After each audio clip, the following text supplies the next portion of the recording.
Afternoon, everybody, and welcome to this learning event for Safeguarding Adults Review number 24, which relates to a lady we're calling Adult A. As Chloe said, I'm Heather Roach. I'm the independent author for this review, and hopefully this afternoon, in the next sort of hour and 45 minutes or so, we will go through some of the aspects of this particular review, and hopefully it will be interactive. We'll use the chat facility, and then if you're all agreeable, I might just ask some of you to feed back a little bit on what we've talked about. So it won't be me talking for the next 2 hours. We'll go through some specific areas of this review. So next slide then, please, Chloe. Thank you. Most of you will know, but a Safeguarding Adult Review, it's a statutory review under the Care Act of 2014. And the purpose of conducting these reviews is to identify learning that can really change professional practice and achieve better outcomes for people. It's generally led by an independent author, although there's different methodologies that different boards use. But generally, you'll have somebody independent. I'm independent of Northamptonshire. I'm an independent chair of another safeguarding board in Norfolk. And previously, I've been a police officer for 30 years. I'm independent of all of your organisations, and I was assisted in the preparation of the report, the review, by a panel who were representatives of all the agencies that were involved, and I'll explain who was involved a little bit further on. Today's input really is about discussing the sort of key themes that came out of this review, which were really apparent, but it is not about, and reviews are not about blame, it is very much about learning, and that is the focus. What I would say is the review's being published today. The whole report isn't being published, and the reason for that will become clear because there are children involved within this review. So I would ask for some confidentiality. I will try hard not to go down the route of talking around particularly children, but it is quite pertinent in this review. So if you could maintain the confidentiality around it, I'd really appreciate that. So what's being published today is a joint executive summary and a learning brief. And I'll tell you towards the end how you can access that through the website. So the three sort of key areas I wanted to think about today with this review are thinking about thinking family, and that's about developing that holistic approach to supporting complex families, working together both within organisations and across organisations about sharing information and therefore enabling effective safeguarding.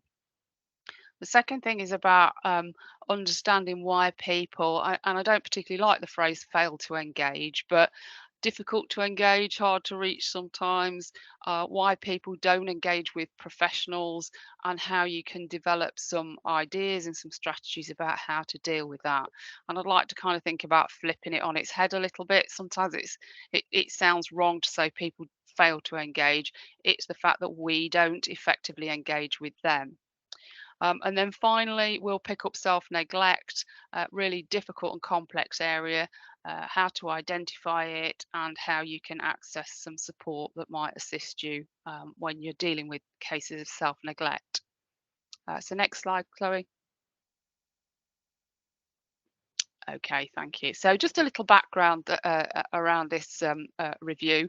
As we say, adult A, she was 51 years of age, a grandmother, and lived in a household with 3 generations of her family. She got an adult daughter, a teenage son, and there was also a grandchild present in the house.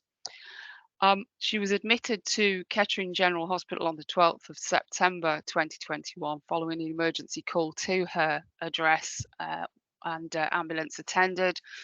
She was found in a severely malnourished state, and was also covered in dirt. She had insect bites and head lice, and she was immediately taken to Kettering General Hospital, and a safeguarding concern was raised.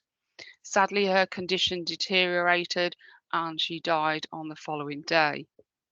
Now, what we learnt was that adult A hadn't left her home address for a considerable amount of time, potentially up to about 2 years. In fact, she'd not come out of her bedroom also for a significant amount of time. The house where she lived was a rented house, privately rented. It was described as unhygienic and very cluttered and dirty. She herself had got a history of not engaging with services or partially engaging and then kind of withdrawing from that support. We established also that she was potentially vulnerable to cuckooing, and there was some information over a substantial amount of time really around her. Um, there was some information around potential drug use and drug dealing from the house. Uh, Next slide, please, Chloe. So just to pick up a few key dates around what we knew, what we found. The review looked at a time frame of June 2021 to the 13th of September, the day she died. But there are some other significant events that are outside of that period that we also looked at. And we looked at some of the background as well.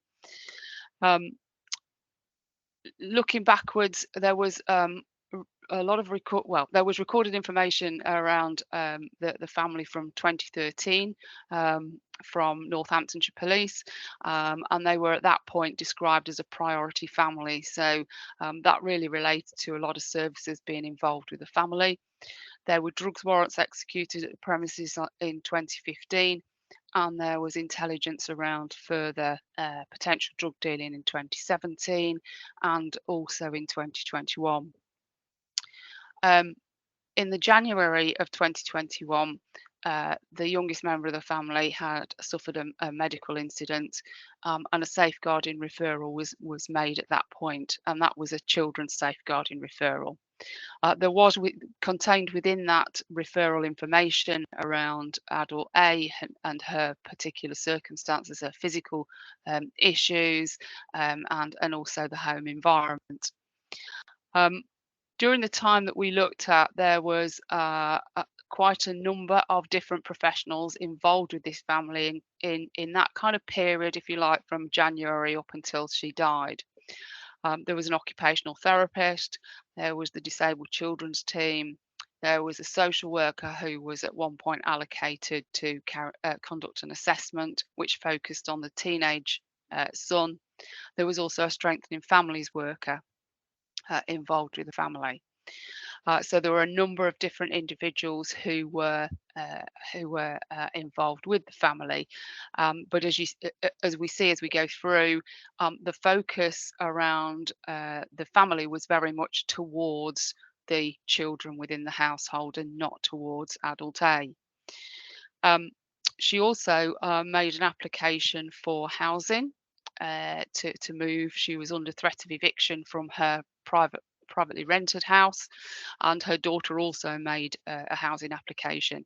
And within that application that she made, there was a lot of information about her physical health and what she required, and that was being progressed. There were three safeguarding referrals made, but generally these related to the children as opposed to adult A, although adult A's information was contained within there, and it was either not really recognised or it was just missed. The significance of it was missed. So there were three. There was May, June, and July. In fact, one of the professionals made two referrals because she was concerned about the home environment, and also included details about adult A. There was some face-to-face visits also made to the home address, as you see there on the dates 29th June, 9th July, and in the 17th of August. And there was another opportunity where the family could have been discussed in totality in July when there was a child in need meeting. one of the issues that I recognised through this, and there was a lot of debate around it, is delays in when people make referrals and when assessments are picked up and looked at. And whilst the delays are not months and months, there were some delays here in the fact that in terms of a referral being made to adult social care, it took about 4 or 5 weeks from the original social worker, the children's social worker, picking this up and putting a referral in, and then there was no contact made with Adult A before she died. And that was because the information that was passed to adult social care didn't highlight that she was in, significant need, to be fair. So there were a number of factors which all came together here, but in essence, the focus around this family was very much focused around the children, as opposed to the grandmother who was, say, present within the house. Next slide, Chloe. So in terms of who was involved within the review, obviously Adult A at the centre of this. Adult A's family, both of her children, identified themselves as carers. Her adult daughter would have found that difficult during the time that we're talking about, because she was very much engaged with looking after her own son. So her time was very much split, and she spent a lot of time at hospital. Um, Adult A's teenage son wasn't in education, was at the home, but again, he's not actually of any great age, and it's quite a responsibility for him in that sort of scenario. Also involved was Adult A was registered with a GP that she'd been with for a number of years. Again, here there was a history of non-engagement or partial engagement, and that's quite significant. A little bit later on, we'll talk about that. There was the Northamptonshire Children's Trust, Adult Social Care, some police involvement, obviously EMAS on the day that she was taken into hospital. And one of the things that came out of the emergency call and taking her to Kettering General Hospital was that EMAS actually did make a referral to the fire service around the home conditions and potential hoarding and self-neglect. So we'll pick that up as well as we go through. Kettering General Hospital involved. Fire service for receiving a referral, and also the hospital trust. So those were the individuals involved. I have actually just missed one off, I would say, is that there was a referral made to the Northamptonshire Young Carers Service in August of 2021.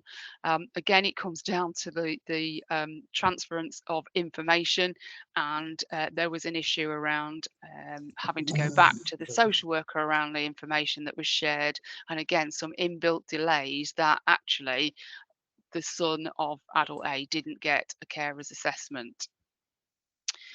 So those were the individual agencies involved.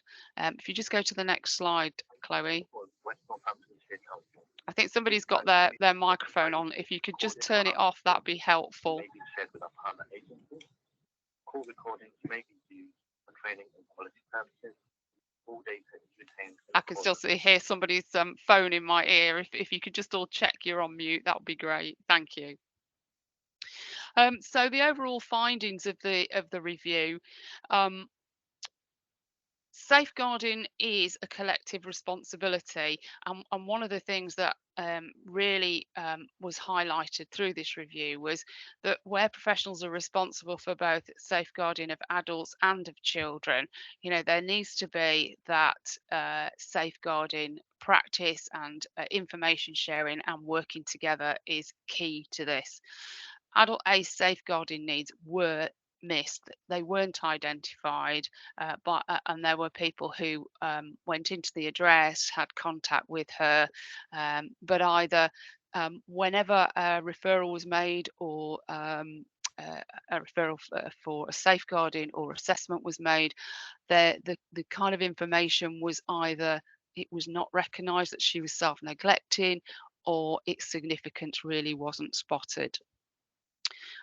We had a practitioners learning event, and one of the things that was apparent was that the kind of the self neglect that adult A was experiencing just wasn't recognised as an issue, and to be fair, some professionals just have never dealt with this, so not recognising it and not then knowing what to do either. We've talked a little bit about delays in referrals. It was weeks, but equally, if things had been identified and information shared appropriately, oh, sorry, the quality of information shared appropriately, then actually, there might have been a different outcome for this. There was a real complexity identified by all of the professionals involved, and actually, I distinctly remember one of the professionals saying to me that she felt quite overwhelmed by the complexity of this family, and so it is that real challenge in dealing with that that is facing some of our frontline staff. Um, Alternative avenues for support. There are a number of resources that you can access that I'm going to highlight as we go through. Certainly go through the NSAB website. There is the Northamptonshire Fire and Rescue hoarding framework.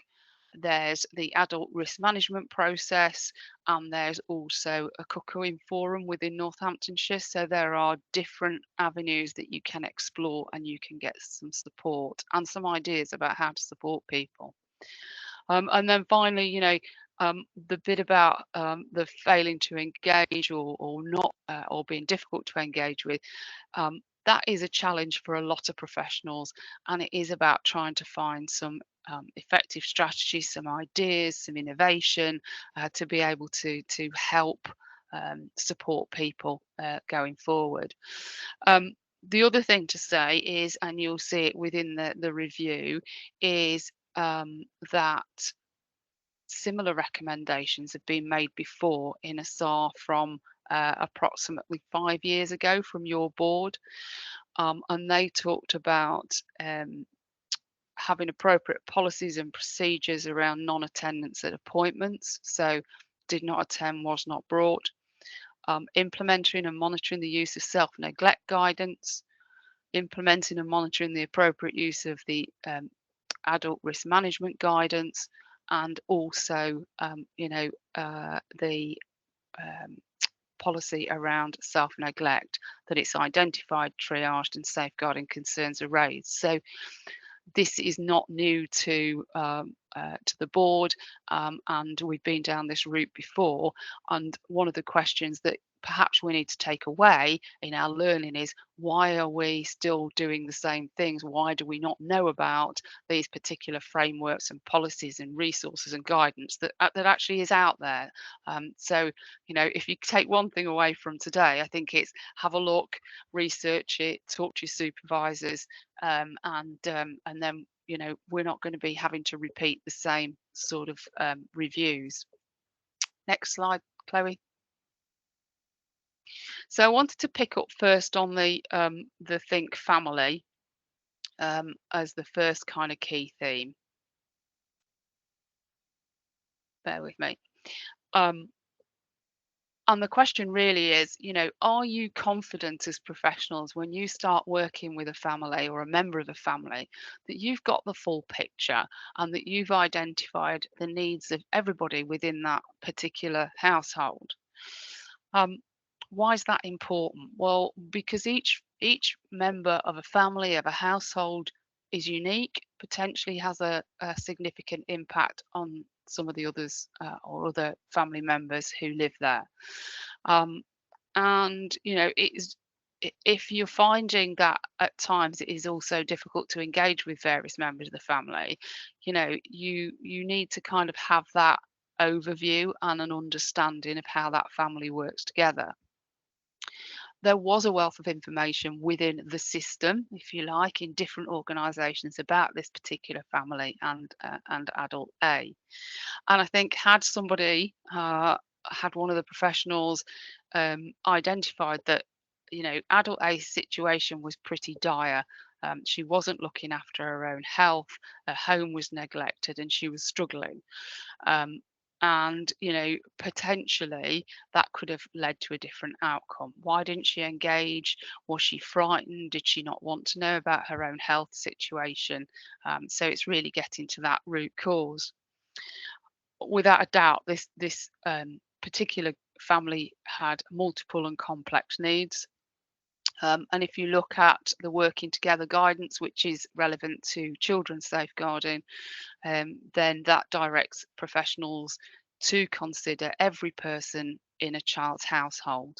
And I would also flag that the Safeguarding Adults Board does have a policy in relation to concerns around adults and children and how to report those and work together.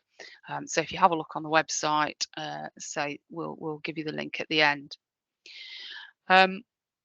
So, what needs to happen in response to a family that are so complex? It does need coordination. And how best is that achieved? Who's the best person to lead that? Who's in the best position? And ultimately, by taking that kind of overarching, more holistic approach, are we going to achieve better outcomes? And what are the better outcomes? Is that home suitable for children? Is it clean? Have all the health needs been addressed? Are children in education? Are adults safe and free from being exploitation? It's about what they want as well, and it's also about their choice, but it is about getting those better outcomes. Next slide, Chloe. So I just wanted to pick up a few of the areas that were apparent within the review. Obviously, as I said earlier, that both of the children to adult A identified themselves as carers. And there is therefore, a carer's assessment available to them, and neither actually did have a carer's assessment conducted. Um, in relation to the potential use of the home for drug dealing and being in possession of drugs, one of the professionals mentioned that on a visit there was a smell of cannabis. When adult A was admitted to hospital, some cannabis was found within her room. So if she hadn't been out of the address, how had she actually managed to get hold of controlled drugs at that point? So, there's some questions to be asked there. The home environment, cluttered, dirty. Is that does that constitute hoarding potentially? So some issues around that. Mentioned cuckooing and potentially being exploited by others using the address. The self-neglect aspect of it, her physical self-neglect, and also the home environment, non-engagement or a partial engagement with services, son not in education, and her kind of physical disabilities and her illness. So, all in all, you've got a really complex picture to manage when you're faced with this, to be fair, and that's why it needs some coordination. So that leads me on then to asking some questions of you, and hopefully we'll do what we did last time. And if you want to use the chat facility, if you go to the next slide, Chloe, I just wanted you to spend 10 minutes thinking about this in terms of the think family approach. First and foremost, what do you think are the barriers that actually stop us as professionals from adopting that holistic approach, that think family approach? And then, secondly, what would make a difference to how we work together around this? So, what are the barriers and what would make a difference? If you pop your messages, your ideas in the chat, I will pick up some as we go through. But it was really a useful way of doing this last time, and just giving some thought to this particular area. So if I give you sort of 5 minutes, pop some answers in the chat, that would be brilliant. Thank you. Okay, brilliant. Thank you very much to everybody that's put their uh, messages in the chat, which I'm still looking at. Really good. So I'm just going to pick out a few. Lack of time comes up quite a lot through the chat, and absolutely, I think that is a feature of a lot of professionals' lives these days, isn't it? It is extremely busy and pressurized, but it's finding that space. Yeah, pressure people are working under means they often do not want to see anything else that requires more work. Yeah, absolutely. And I think that is, I'm a great believer in really, good, effective supervision and engagement with staff, and trying to work out how to give them that space to be able to do the job to the best of their ability. It is really hard. Um, Focus on children, yeah, the difficulty around sharing of information, different views of family members, missing the red flags. I'm just going to pick up, and if you don't mind coming in, Wendy, you mentioned cultural norms. Would you mind just kind of enlarging on that for us? Talking or typing? You can come in talking, please. I think sometimes just having that awareness of perhaps not just different people's space, but what might be normal for them in their culture to live in a certain way or behave in certain ways, and not well, obviously we don't have sort of training in that as such, but you sort of pick it up as on the ground experience, going into different homes. So if like different generations of people as well, it's what was their culture is not necessarily passed down in the generations for us in our culture. So I think it's being quite open-minded, and all the things we're sort of taught, sort of not being judgmental, and it's so what might be quite a normal setup for some people, it's very different for others. Did you Yeah, get thank them? you. Yes, I did. Yeah, thank you. Sorry, I just couldn't get myself off mute there. I think that's really interesting because very much around adult safeguarding, it is about individual choice as well, and Yeah. them feeling in control of the situation, and again, us not putting our values and how we live onto other people. I think you're absolutely right. Thank you for that. That's great. Um, Other things we talked about: lack of confidence and awareness, working on across different systems, making assumptions about who's picking what up, organisational structures, lack of training around think family, and knowing about contact points. Um, so those are some of the barriers. There was a really good quote in here, and I'm going to ask Faith if she wouldn't mind speaking. We can change this by fostering a culture that values partnership working. I think you said, Faith. Would you just uh, give us a little bit more around that, your ideas? Yeah, sorry, I've got a bit of a cold, so my voice is going. Yeah, we can change this by, I think it's a matter of communicating as services, because it's quite easy for us as a service to assume that this person is doing what without understanding of what each service actually does. So sometimes you assume, oh, this service is going to do this, but they may not specifically do that. So being able to communicate between services that are involved with that family, it's things like holding a professional meeting for all the professionals that are involved within that family. Yeah, absolutely. Thank you. I think collaboration across different agencies and different parts of agencies, and definitely that, keeping that communication going between the different agencies, and just taking that more um, holistic overview, that think family approach. So thank you for that.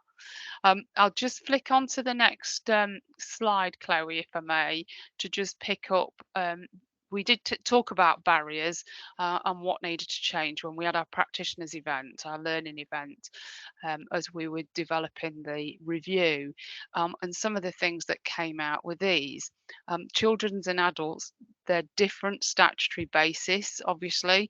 The Children's Act 1989, the Care Act 2014, and they are very different. As say, particularly around adults, very much around an individual's choice, and they, for me, they don't kind of meet in the middle, and that was one of the barriers that we faced. There's a real difference between what you actually, when you refer somebody into a system, what are you asking for? Is it about an assessment of need, or is it about safeguarding some preventative activity? There was very much a thought around that language is very different between adults and children. The thresholds are different. IT across organisations is different, and accessing information sometimes can be difficult. And one of the things that is within the learning for this review is you might not have access to other people's systems and information, but as a professional and as a supervisor, as a manager, you need to make sure that your staff know how to get information, how to make those applications for information, so that you do get and build that full picture. We talked very much around, exactly what you said: thinking wider, understanding the whole family's needs and building that clear picture. Timeliness of referrals, I think I've already said this. The assessment and sorry, the referral for assessment and the timely response needs to be there. Who's best placed to coordinate any response? It depends, doesn't it? Who's got the best rapport within the family? Potentially in these circumstances, you need somebody who's got some experience, I would say, and being able to understand who you need within that multidisciplinary team, if you like, to wrap around the family. The other thing was about, understanding what support is available. I've already picked up some of the areas that you can look at, and it is understanding what is out there, how to access it, and that the referral routes are really easy. And then finally, we talked about escalation. If you're not happy as a professional with what's happening with a particular case, when it goes to another department, goes to another organisation, there are escalation policies, and it is, I know this is about being a bit tenacious and being a bit driven and sometimes a dog with a bone, but actually following that up and making sure that the right outcome happens and that it is picked up. We've still got some comments coming in. Absolutely. Lack of professional curiosity. Why don't we ask the question? Absolutely. If you look on the policies and procedures part of the Northamptonshire Safeguarding Adults Board, all of these resources are there. And again, a takeaway thing from today is have a look. Go and have a look and see what is there if you haven't done already. Thanks, Chloe. Thanks for that. That's great. So we'll move on to the next bit. So thinking about how adult A struggled with engagement, and she would go so far, and then the engagement would stop. And this has gone on for a considerable amount of time. It happens through her history with health services. She would go for certain appointments and then not attend, and this went on for a number of years. She also would appear to be compliant and would give misinformation. And an example of that would be when she was talking to the housing department for her application. She said that she'd got or she was seeking the help of an occupational therapist, and but she actually wasn't. So sometimes the information that she was giving was not always correct. The relationship with her GP was interesting, and there was a missed opportunity July, really. She hadn't been seen face to face since about 2018, and obviously we'd been through the pandemic. She was having some regular medication. Um, and what we knew and what some of the professionals knew was she didn't engage fully with her GP, and there would be unopened letters sent from the GP, and she would not contact them when they wrote to her for a routine sort of check. She did ring the surgery and spoke to the GP in July, and that was, she said, on the back of being asked to do so as part of a social care assessment, and that was say in mid-July. What the GP told her was that she needed to have some bloods taken, and that she should then recontact the surgery the next day to arrange that.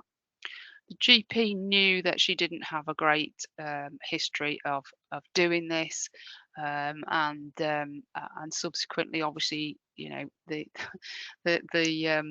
she did not contact the surgery again to make that appointment, so she wasn't seen face to face. When we explored this a bit further, I think there was just a kind of acceptance by the GP that potentially she wouldn't recontact, and she was quite I felt a little judgmental around her thoughts around adult A, that adult A would contact the surgery when she wanted something. And actually what could have happened was that the GP could have arranged for somebody to go and see her at home and do the necessary blood tests, etc., that were required, instead of getting her to make a further appointment at the surgery, which she didn't do. So you've got to ask yourself, what are the risks around non-engagement, and does that escalate the risk to that person because you're not able to really get to the root of the problem, or what's being masked, you don't understand the particular issues. And sometimes we talked about, was there somebody else who could act as an intermediary? Was there somebody that she would trust? Is there an advocate or somebody like that who you could use to facilitate that that engagement?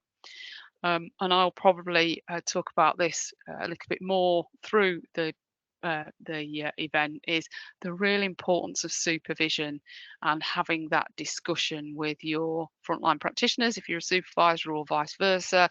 It's really key when you've got a situation where you don't seem to be progressing, that you find time to have that discussion and think about how things could be potentially different going forward. Next slide, Chloe.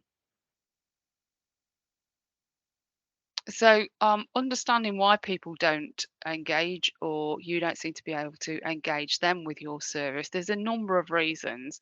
And if you look at the kind of trauma-informed principles, I thought these were really useful when you're thinking about people who don't want to talk to you, engage with you, get involved with your service.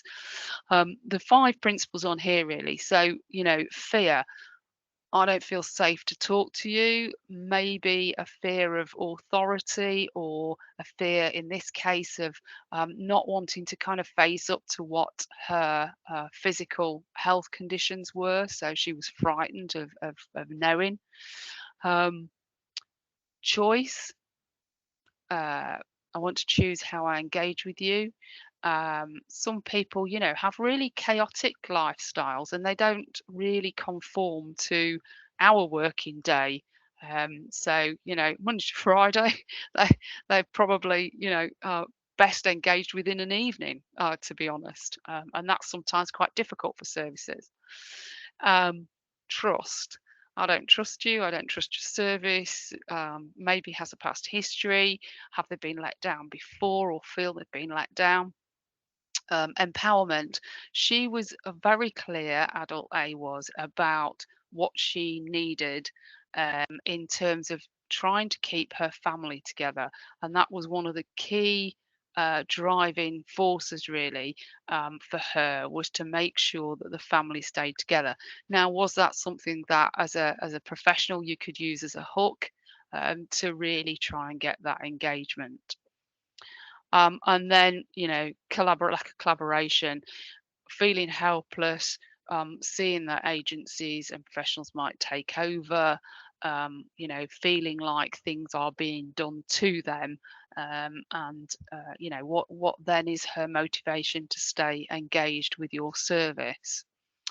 Um, Over the years, I've certainly heard some absolutely brilliant, innovative ideas around engaging with people, particularly homeless people, and some really fantastic work just about understanding why people don't want to talk to you. And accept any of the support that you have to give them.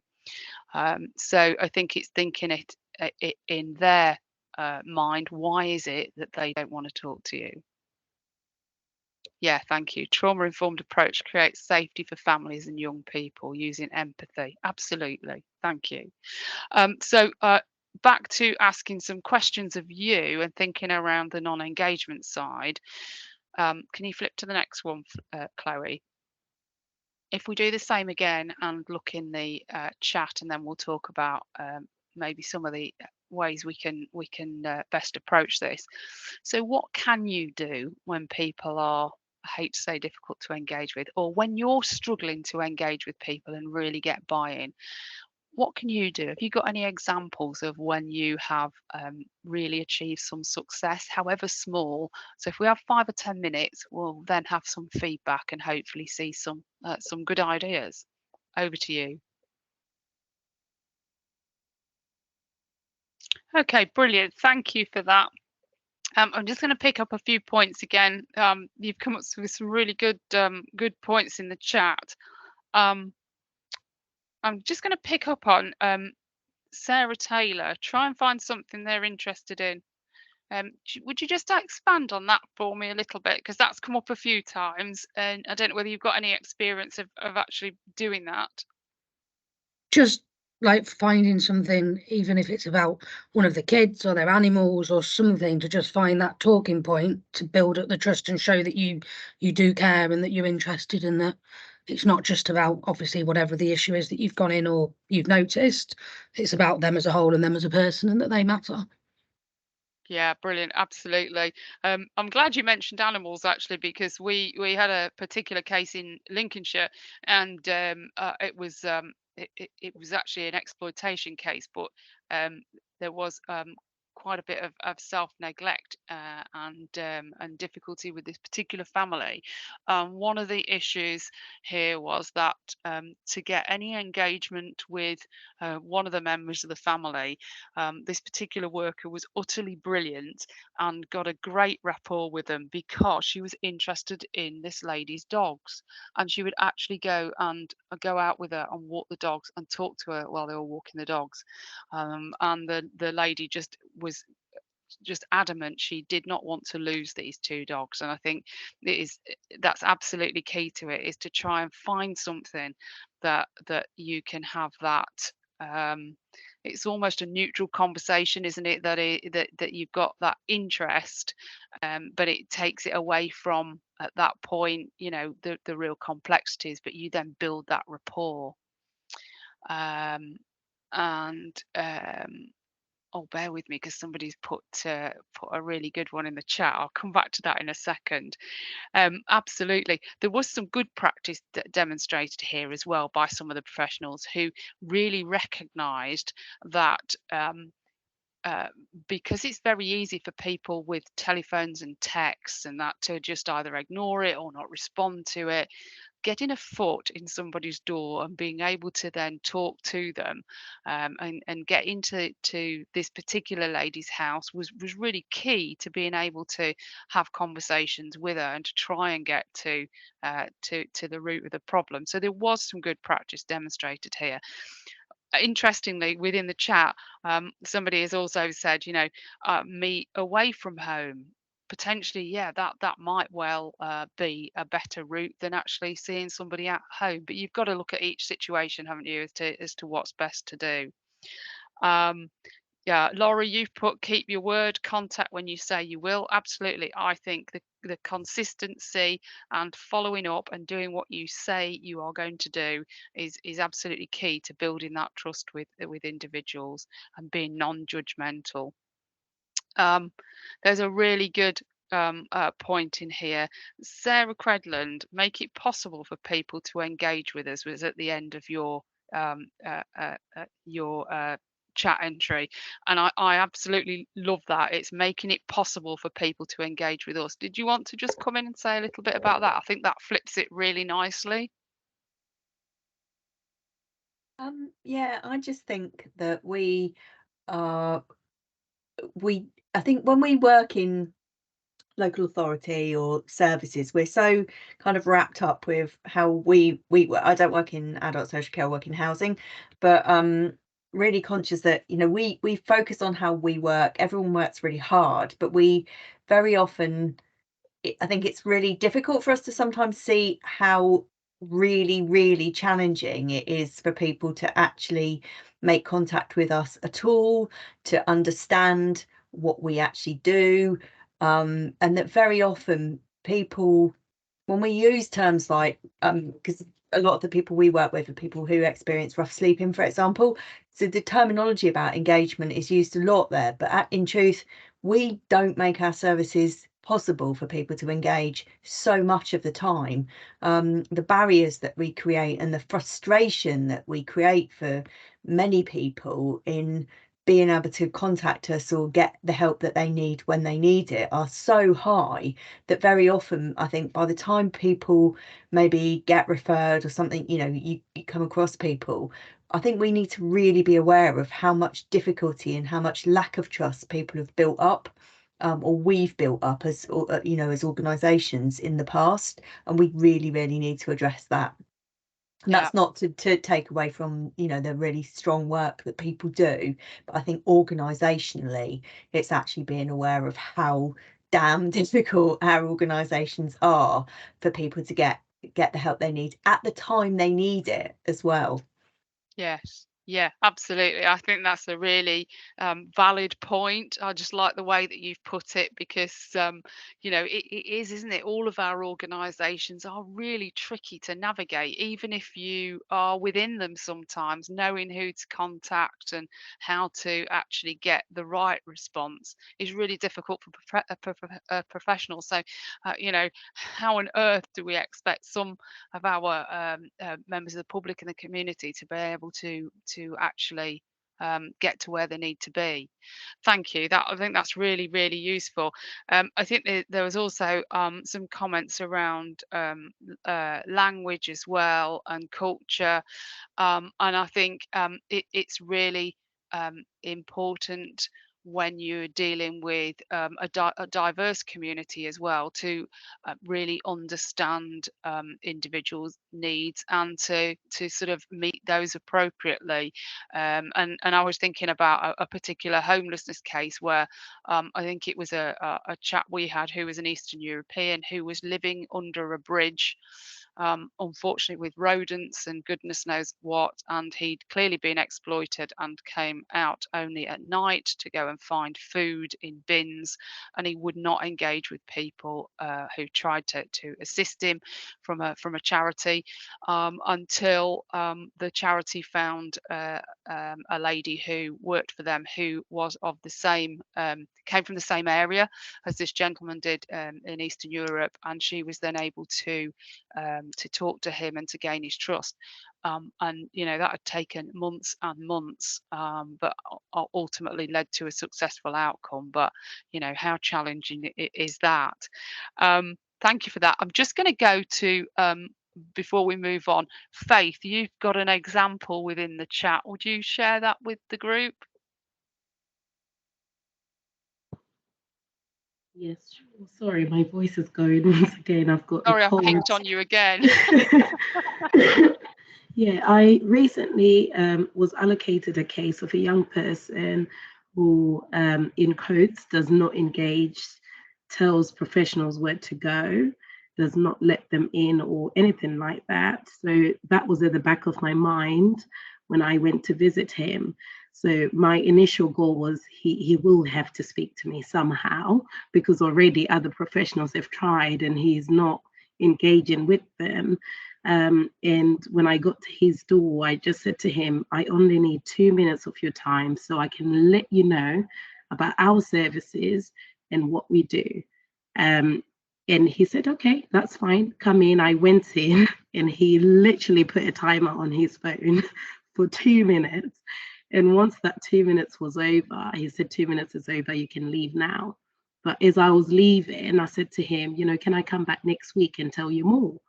And he said, okay, fine, I'll think about it. And I said, same time, is that okay? And he said, yeah, that's fine. So it's about, I think sometimes families don't have much information and they lack knowledge on who we are and what our services do. And I think it's important to just explain from the start what we do, how we can support them. And it's been about a month now, and he's showed me he likes fishing. And what I've actually realized is he struggles to retain information. So when you overload him with information, he just he sort of lashes out or he'll walk out. So our sessions are meant to be an hour each week, but I tend to do like 20 minutes with him. And yeah, we're planning to go fishing. So I think it's important to just understand that we're all unique and we retain information differently. Brilliant. Thank you. Thank you. That is a great example. Really, really good. Thank you. I won't pick on you again, Faith. I'm sorry. Please Okay. don't. Please don't. Thank you. But that was just such a really good example. And, the thought and time you've taken to be able to reach that individual, and you will get a better outcome with that. And that's fantastic. So really well done. Okay, let's just move on to the next slide then. So the things we talked about in non-engagement, or supporting people to engage with us, exactly what you've said, focusing on the adult with care and support needs, in this case adult A, understanding and listening to their views, concerns, their wishes, their feelings. As you've already said, people are unique, and when it comes to safeguarding, obviously the principles of making safeguarding personal. It's about choice, empowerment, and feeling that they have a voice, and respecting what outcome they wish to achieve.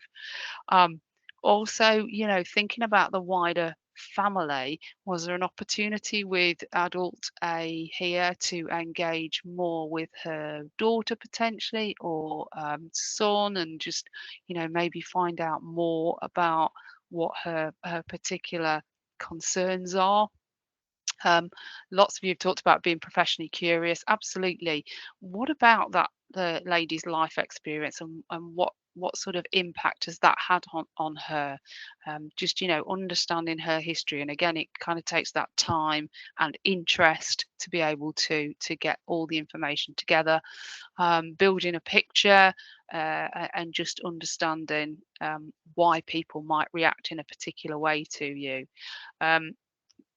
You've had this demonstrated just now, finding a common purpose really, and respecting people's wishes.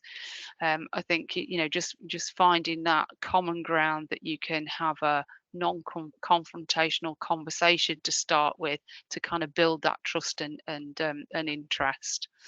I've just popped on here, recognizing the impact of professional optimism. And, professional optimism is about us tending to believe that everything will be all right, or is all right. And in adult A's situation, she was going to contact the doctor. She agreed to contact the GP, but actually, probably at the back of everybody's mind was, well, she probably won't. But it is guarding away from that, and following up to make sure people do what you actually have agreed will happen. And then, obviously also unconscious bias, again, not being judgmental about individuals, as you are interacting with them. I've just got one come up in the chat. Yeah, that's interesting. So Sarah just, but I think many people understandably don't differentiate between services and teams in the way we do when we are part of them. We are all the council, absolutely, and and that generally also includes social housing providers. So if someone's had a bad or frustrating experience with any other part of our service, it'll affect the trust and views. Yes, of us. It may also be that they have sought help from the wrong part of the council and not been referred on or helped at all.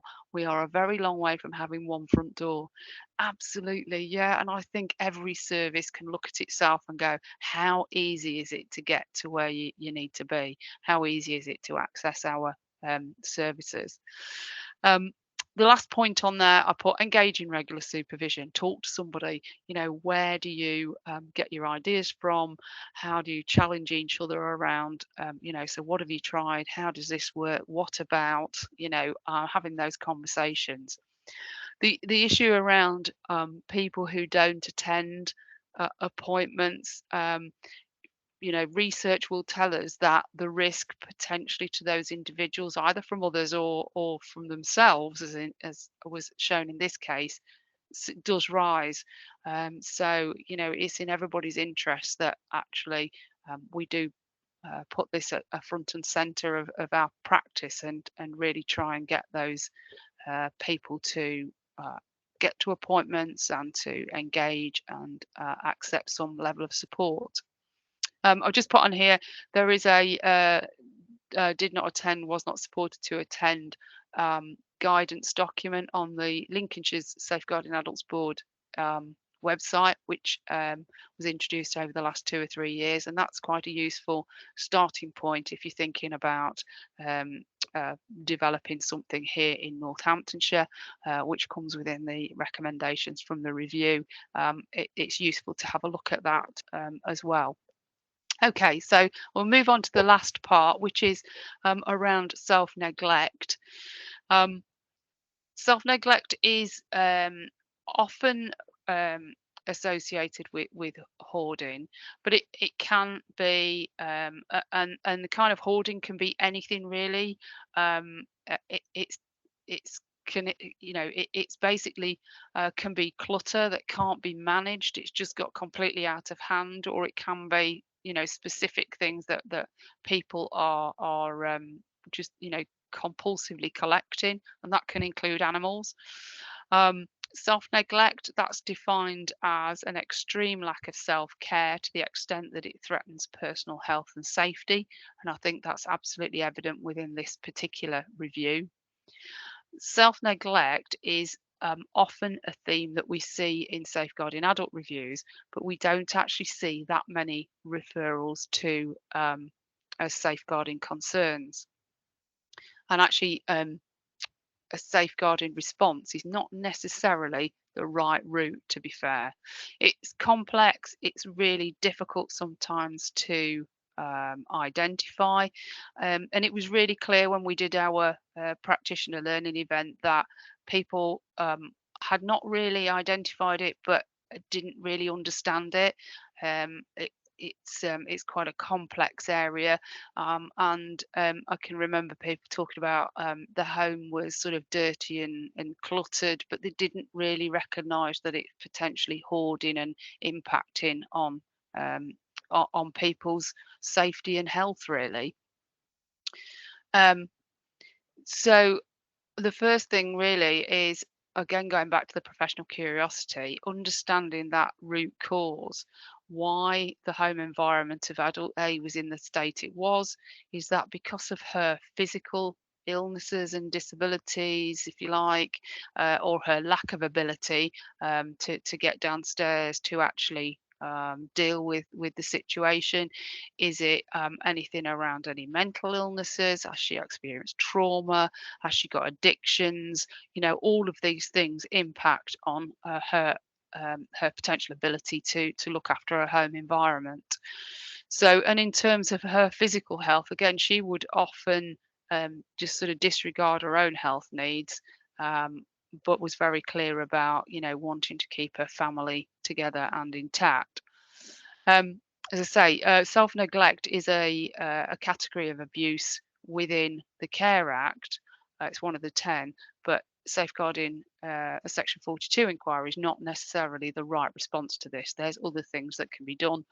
And again, it's about that balance between respecting an individual's choice while actually reducing that risk. Working with people who self-neglect and potentially hoard as well is really difficult. We've done some work within my own board around this particular area, and actually got an individual who was helped to declutter, sort out her home environment. She'd been a significant hoarder, and we actually asked her to, and she did. She gave us a video. She talked to us about the whole process, and it was really clear that it's very much around building that relationship with people who are trying to support you, but taking it at her pace, being very thoughtful around how things are done, and not just kind of going in and saying, right, okay, we're clearing all of this or doing X, Y, and Z, but actually that she had some control over it. And it was a really positive approach, but getting to the root cause of why she didn't leave the house as well, and similar, might have been obvious here, is that she was quite embarrassed about herself, her state of self-neglect, the fact that she couldn't use her shower because you just couldn't get in the bathroom, and so she felt that she smelt, she wouldn't leave the house, and it was just embarrassment as well. So there's a real complex web to untangle when you're faced with something like this. So again, getting the balance right. And there is a self-neglect pathway and guidance that is on the website for you to have a look at, and to look at how that works. And there's the multi-agency hoarding framework, which has been developed by the Northamptonshire Fire and Rescue and supported by the board.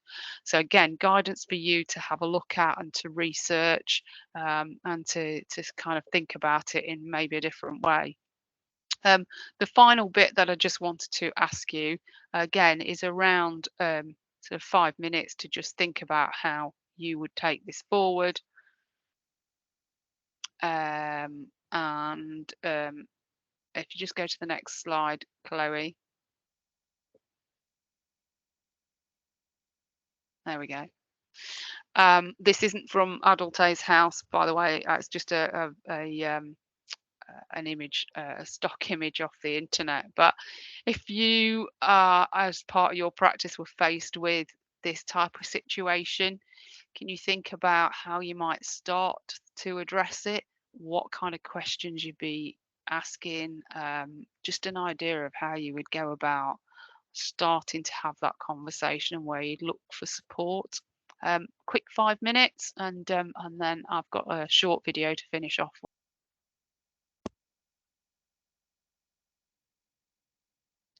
Okay, brilliant. That's great. There's some really good comments coming as well. Thinking around some of the questions, what do they think about the situation?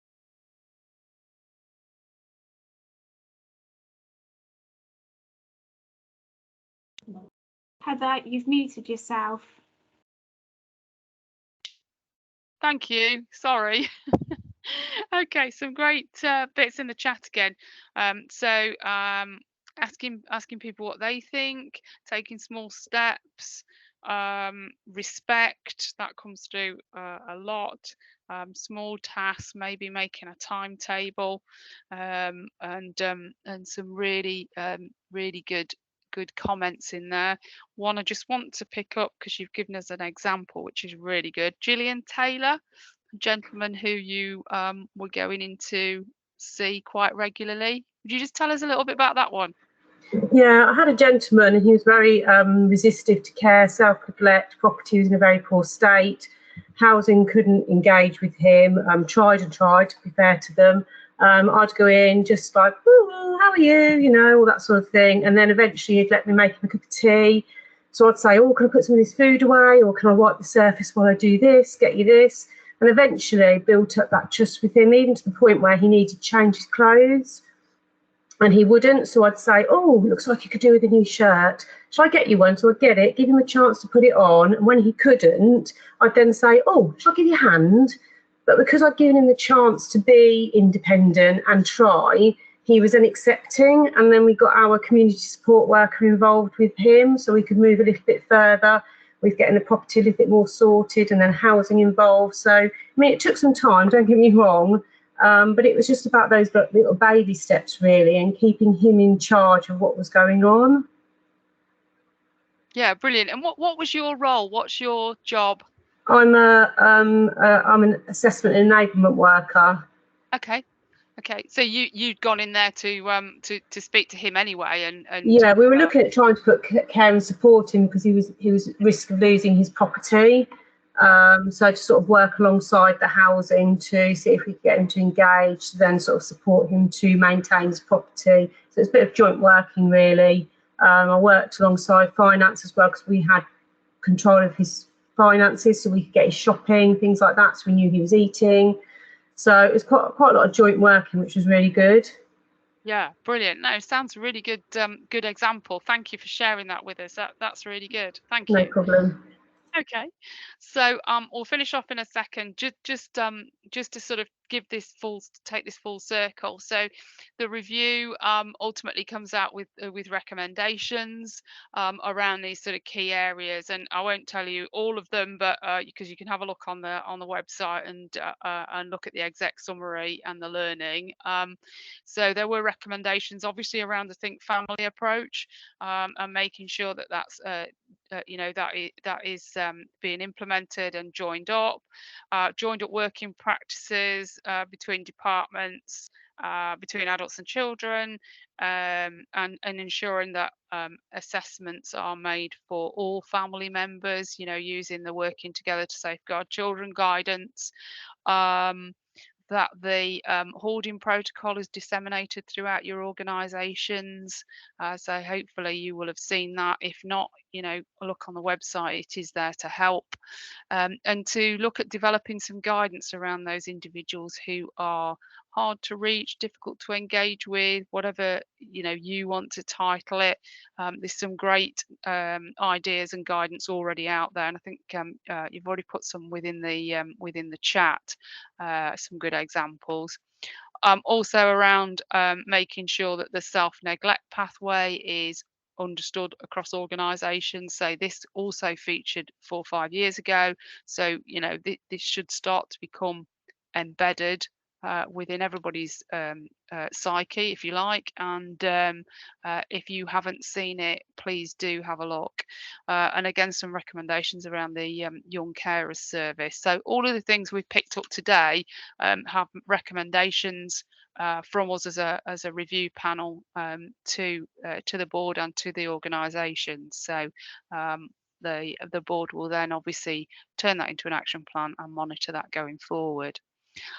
So if we just finish off with, there's a little video around self-neglect that I think sums it up quite well. I've borrowed it from Lambeth Safeguarding Adults Board. There are lots and lots of different resources out there already. So I don't think any of us need to reinvent the wheel. It's just thinking a little bit differently sometimes about it. So I'll let you play it, Chloe.